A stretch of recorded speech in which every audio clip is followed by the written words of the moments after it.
What's up, guys and gals? This is Aaron from the Growing Up Punk podcast. This is my first attempt at a video. I've been wanting to do one of these for a while.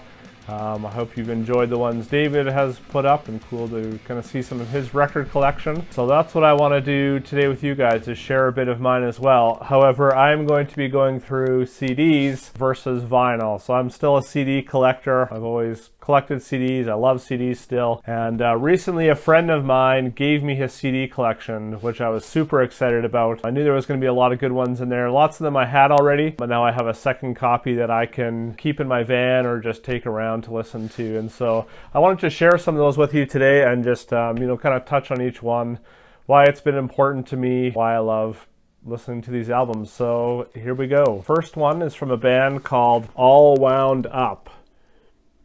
So this was a band on Tooth and Nail, kind of in their prime time of signing punk bands. They only released one album that I'm aware of. It's not necessarily anything like super special about it, but it's just a great kind of pop punk, kind of skate punk. I'm not sure if there's as much skate punk influence on it, but yeah, a great album. I saw them live in 2002 at Cornerstone, and they were a really great live band.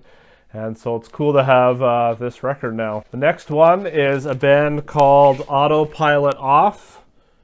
The album Make a Sound. So Autopilot Off was a band that started out, they were called Cooter, and then they changed their name and released this album. I believe it was a major label album, and it's awesome. It's one of the most, I think, underrated kind of pop punk albums of that era.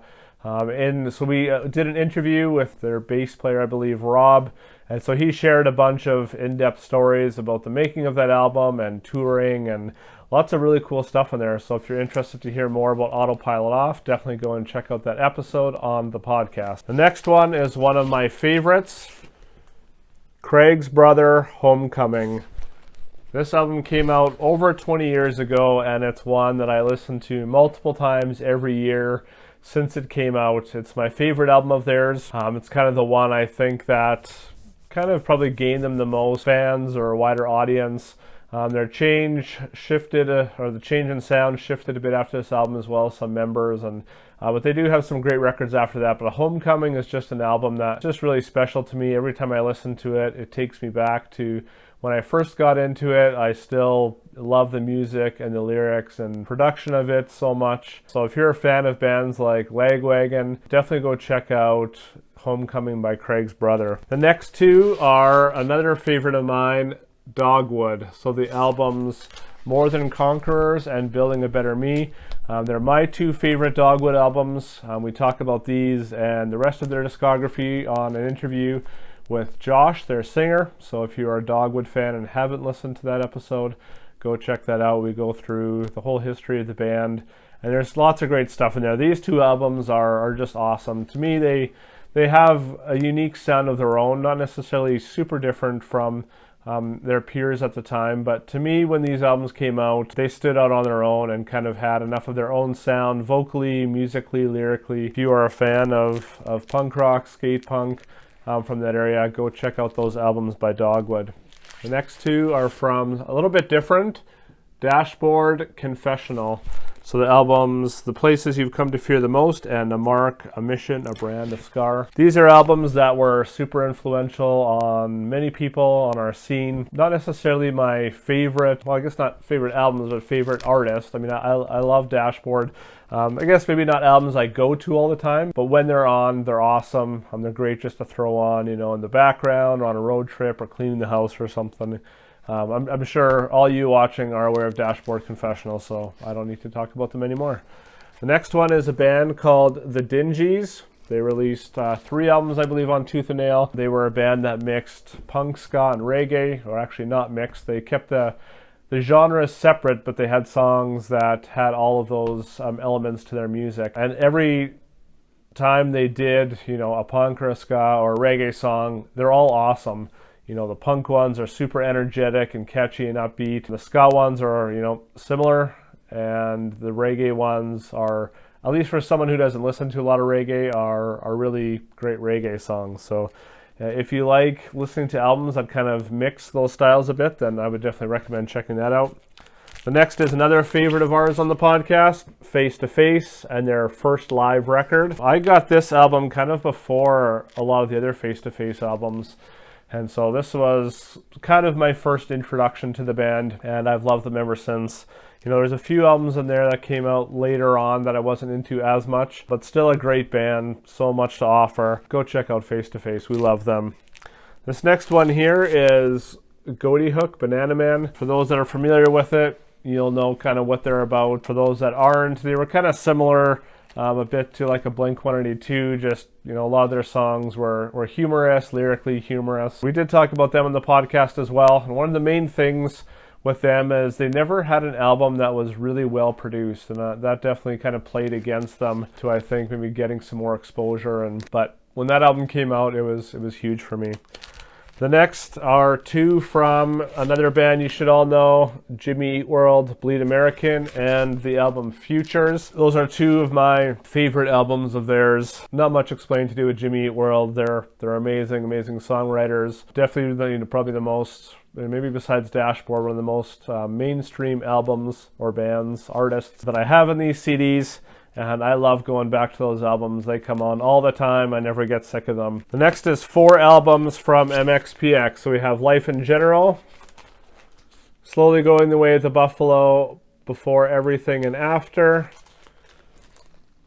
and The Ever-Passing Moment.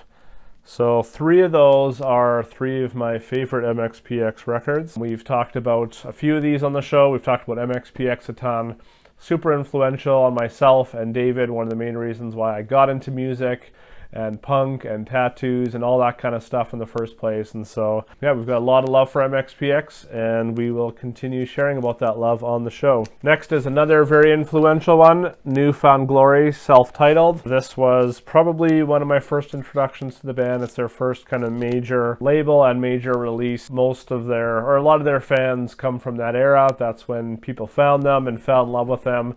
They still play a handful of those songs live, and they're still as good now as it was before. I believe this album just hit the 20th anniversary mark, and so they're selling a bunch of merch and vinyl to do with that. So if you're a fan of New Found Glory, definitely go and check that out. The next is one that's maybe not as known, and it's not as good. Reliant K's first album. It's not great production-wise. It's pretty cheesy lyrically. For those that might know Reliant K, kind of know what they're about.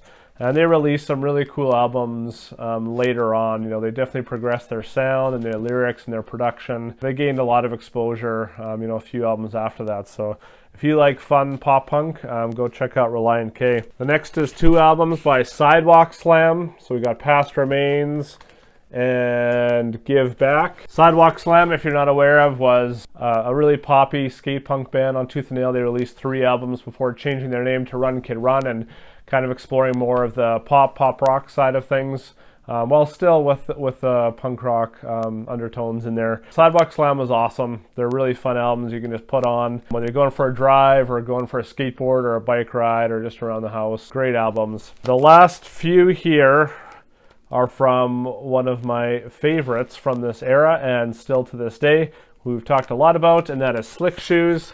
So we got their album Rusty. We've got Burnout, Wake Up Screaming, and Far From Nowhere. So we've talked a lot about Slick Shoes on the show. We've had multiple members on. We've gone through their discography a few times. If you don't know Slick Shoes, go check them out. They've got a new album coming out, or will be out probably by the time this comes out. It's amazing. You know, it's their first new album after, I think, 17 years, which is crazy. And they still got it. And so if you're a fan of that kind of music, go check it out. You won't be disappointed.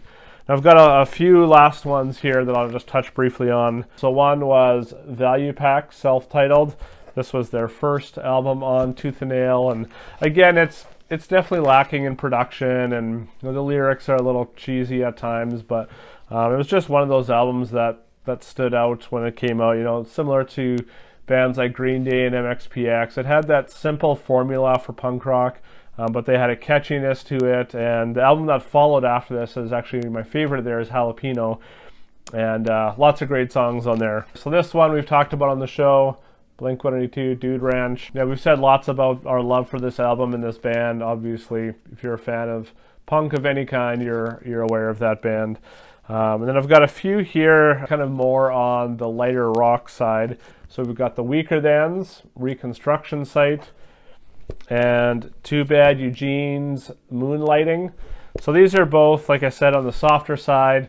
Both those bands come from the punk world, punk realm, and so you can still definitely hear that on the music and the songwriting and the way they kind of portray themselves in their music. So if you're looking for something, a little bit different, then definitely go check those ones out. They're really good listen, easy listen, and I always love going back to them. So yeah, that's a little bit of my CD collection. So that was one that a friend gave to me, which I'm very grateful for. I always love getting old albums, especially if I don't have them yet, because then I can have the lyrics and the booklet and add them to my collection. So yeah, I'm hoping to put some more of these together, maybe going through some other records that mean a lot to me. And so I hope you'll stick around for those. But for now, that's it from me. Thanks for joining, and I hope you just enjoyed tagging along with some of these memories. If any of these albums meant something to you or stand out, leave me a comment, give us a like, check us out on our social medias, on our website, growingpunkpod.com. You'll find everything you need there. For now, that's it from me. Peace out.